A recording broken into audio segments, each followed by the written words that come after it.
Schizandra is an incredible herb for beauty, for liver health, for stress, for brain performance and improving memory. But how do you take it so that it tastes good? Because it can have a pretty powerful flavor. Schizandra is traditionally known as the 5-flavor fruit because it is simultaneously sweet, sour, salty, bitter, and pungent. That's not the only boxes it checks off. It also checks off the boxes of nurturing what the Taoists call the 3 treasures, all 3 treasures, Jing, Qi, and Shen. And then this herb also is known to enter all 12 energetic meridians that the Taoists would look at. So it's pretty amazing. But even though it's sweet, sour, salty, bitter, and pungent, you might think, okay, this means it's gonna taste good with just about anything. But that's not necessarily the case. It's kind of like with blood types, how you can be either a universal donor or a universal recipient, but you can't be both. Schizandra has got it all, but that doesn't mean it plays well with all the others. So Schizandra is universal. I don't know, which would Schizandra be the universal donor or the universal recipient?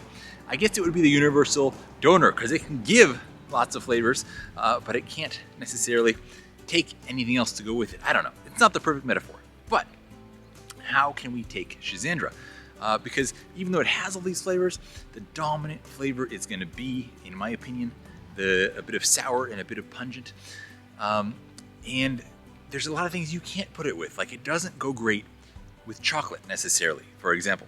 I would have loved, for example, to put it in our beauty chocolate because it's such a great, renowned beauty herb, famous for beauty-enhancing powers for thousands of years. But it clashes too much with the flavor of chocolate, so that's not possible. Now, there's a couple ways you can do it. You can do it with berry flavored things. So if you can make like a berry ice cream, for example, it's great. Schizandra goes great with that. Or a berry smoothie is another way you can go.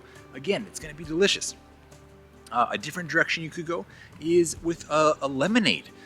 With the lemon and that kind of sour flavor, Schizandra works in really nicely with that.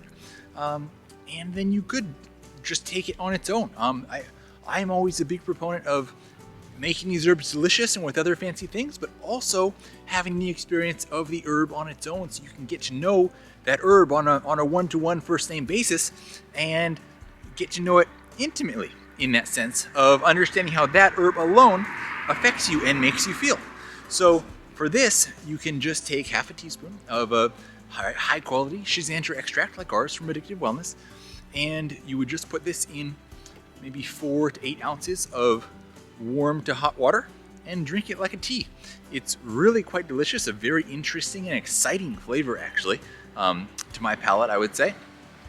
And it's not unpleasant, like, just because I say it, it doesn't play well necessarily with all other flavors.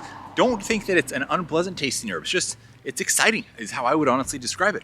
Now, if you want something to really mentally wake you up, you can take, and do this carefully, but you can take Schizandra, take like a 1/4 teaspoon to half a teaspoon, and you put it just on a spoon and do the spoon that straight into your mouth. Now do this safely, of course. You want to make sure you have plenty of saliva so it's not going to get inhaled any of this by accident. But this has such a powerful flavor to it. It just really wakes you up. I don't know quite how else to put that, but it's something that you should definitely experience as part of your getting to know the incredible powers of this herb. So, if you guys have a favorite way to incorporate Schizandra, if this is an herb you like to take, let me know in the comments. Or, if you've never taken Schizandra before, but there's a particular benefit of Schizandra that sounds like it's interesting to you and might inspire you to try Schizandra, let me know what that is in the comments as well. I'm always eager to know what is it that starts to get you interested in some herbs like this.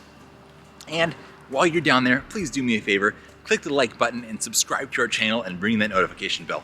That is so incredibly supportive of us as a little small business and content creator here, and it doesn't cost you a cent, and it just takes about 5 seconds of your time. Thank you so much for joining me today, guys. Have a beautiful day and look forward to seeing you all again next time.